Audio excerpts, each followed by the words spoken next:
risk qrupuna daxil olan insanlar var ki, bunlarda gələcəkdə hamiləlik diabeti ola bilər. Hamiləliyiniz zamanı xanım, qan şəkərinizi yoxlatdırın, siz diabet ola bilərsiniz. Bu risk qrupu böyük bir qrupu əhatə edir. Bunların mən deyərdim, ən önəmli bir qrupunu gec yaşda ailə qurmaqdır. İndi insanların ailə qurma yaşı biraz gecikmişdir. Yəni 25 yaşın üzərində əslində qalsa tibbi araşdırmalara görə hamiləlik həkimlər istəmədiyi bir yaş qrupudur. 24 yaşa qədər ən azı bir hamiləliyin baş verməsi, 30 yaşa qədər bitirməsi lazımdır. Bu tibbi cəhətdə belədir.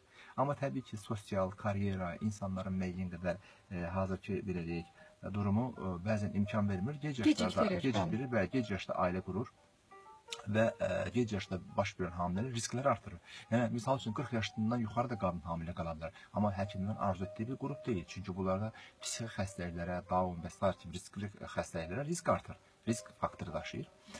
Bu hamilələr içərisində daha əvvəlki hamiləliyində 4 kilonun üzərində uşaq doğmuş qadınlar, artmış çəkiyə malik olan insanlar, yaxın əqrabalarında, qohumlarında şəkərli diabet riski olanlar, şəkərli diabet hekayəsi olanlar, daha öncədən təzyiqi və ya böyrək xəstəliyi olanlar, polikistoz, yumurtalıq polikistozu ilə müalicə alınmış, yəni müalicə əsasında hamilə qalmış qadınlar, yəni bir xolesterin mübadiləsi ilə, yəni qan yağlarıyla bağlı problemi olan insanlar, qaraciyər xəstəlikləri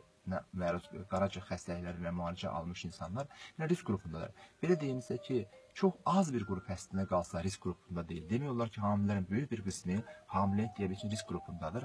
Az bir qrupu nələr aiddir? 25 yaşın altında ailə quran erkən yaşda,